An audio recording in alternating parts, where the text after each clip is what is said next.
my intention was to bring awareness to sex and love addiction and to help people who related feel less alone.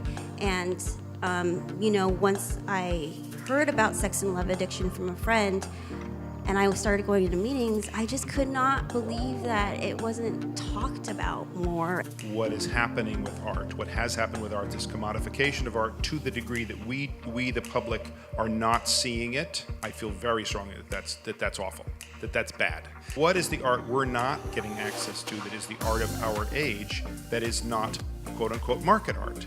We're not seeing a lot of art that we should be seeing. One of my concepts making this film was that Jennifer, to me, represented the culture and the spirit of the country, right? And I think even that idea of saying, like, a trans alleged sex worker being the spirit of the country, I know is a very controversial thing, but I think that is kind of, the film that I was interested in telling, because I think that's part of, that to me, that is doing justice to her story. For normal, regular spectator, this kind of show is a kind of exotic. That's why people are interested in going for these kind of films in the cinemas. At a time when on every major news outlet, people were speaking in kind of fiery rhetoric about the issues around police-community relations. And it really ended up forcing a lot of people that I knew to sort of just take a side. And our discussion was, well, what can we do to help advance this so that people just really talk about it?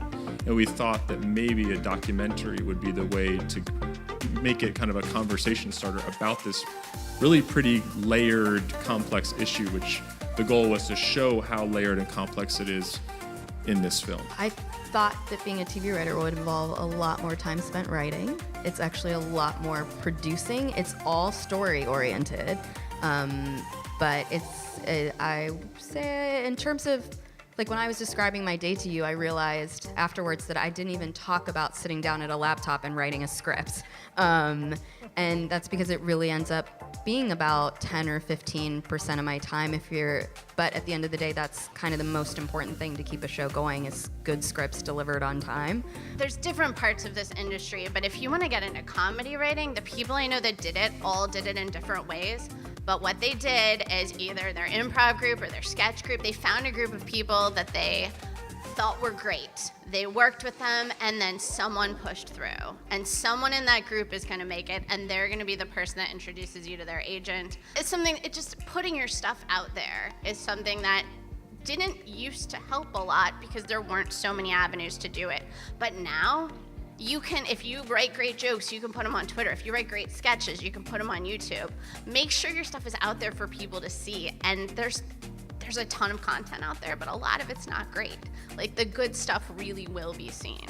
If you decide to move to New York or LA, live with as many people as possible, because you're not going to make a lot of money, and you need that money to network. So spend as little as you possibly can on rent, live with as many people as you can stand, people that you like, and go out as much as possible. Because in the bar, over the beer, you're gonna meet the PA who, oh my God, we're on Gotham, and tomorrow we have 350 people. We do not have enough people on set. Can you come run set for a day? That's how you get in the door. I came into the industry with a lot of just interest and passion and curiosity about the world, about media, about culture, and I think that is harder to manufacture. You will get the tools to tell that story, but you have to know what story you want to tell and what stories people are going to want to hear.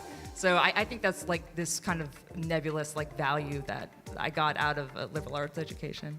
I think there's this notion that it's a cutthroat industry, and in a lot of ways it is, but because it's an industry of people and an industry of creative people and relationships, there's a lot about support. And if somebody I met with wins an award or gets a show off the ground or has a film screening, I go and see their movie or I watch their TV show and I send them a note and I say, this is great work, congratulations, because it's so important to be able to support each other, and maybe it's not obvious necessarily that it actually is a relationship about supporting each other that way.